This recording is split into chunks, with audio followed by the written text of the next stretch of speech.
everyone is talking about it in Brussels. Even if Italy's five-star movement and the League have insisted that the document is a draft and has since been changed, the fact that some of the proposals contained in a leaked coalition agreement were even considered has worried Europhiles. We can only hope for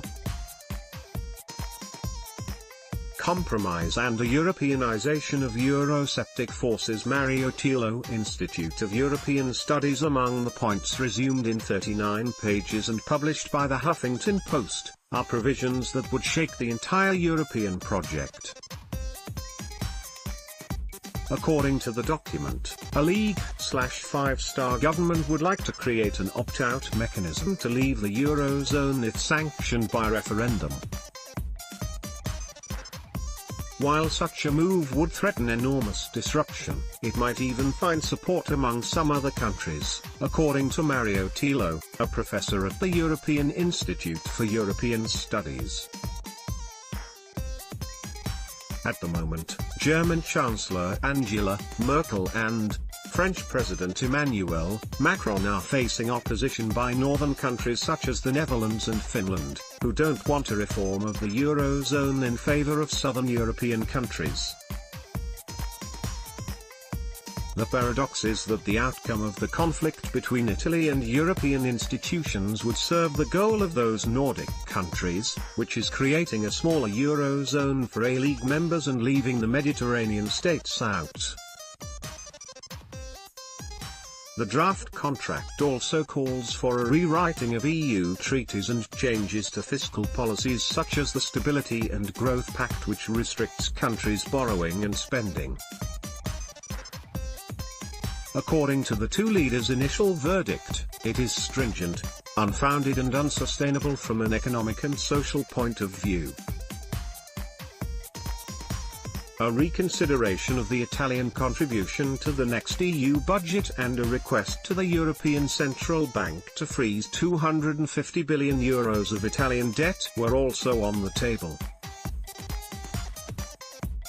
For context, Italy has the second highest debt load in the Eurozone, after Greece.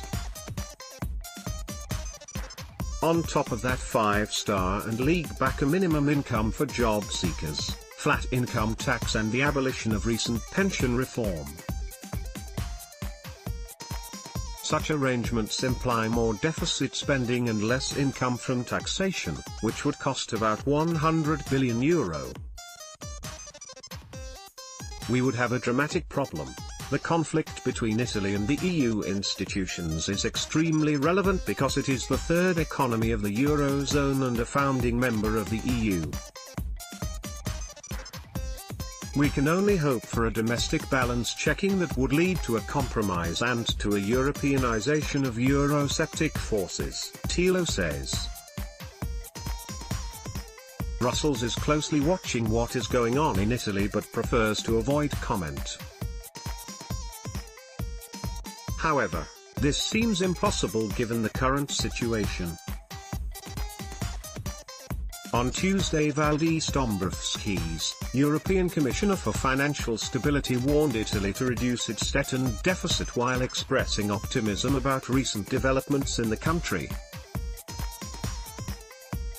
The same day, Jyrki Katainen, EU Jobs and Growth Commissioner, said he believes that Italy will continue to respect its commitments. The rules of the Stability Pact apply to all member states and the Commission will grant no exceptions to anyone, she noted. Dimitris Avramopoulos, EU Migration Commissioner, yesterday stressed the importance of Italy managing the migrant crisis in Europe and said that he is sure the country will stick to its engagements.